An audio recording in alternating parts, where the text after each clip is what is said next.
What if you need to send out a message next week, or you're working on the weekends or the evening and you don't want to bother people outside of working hours?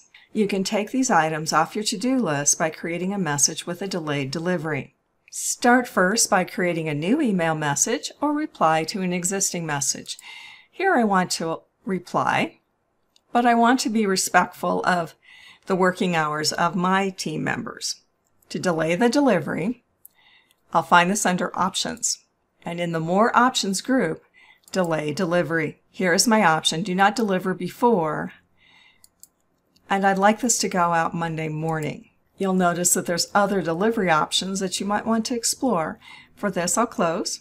Then complete your message and send it. Your delayed messages will sit in your Outbox until the delivery time is passed. Your scheduled messages will then be sent out as long as you are connected online or Outlook is run from an Exchange server. And here's my message in my Outbox, waiting to be sent at a more appropriate time.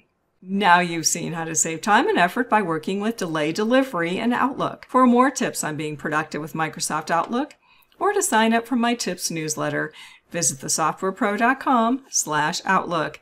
If this training was helpful, please like this video and subscribe to this channel. This is Dawn Bjork, the Software Pro. Thanks for watching.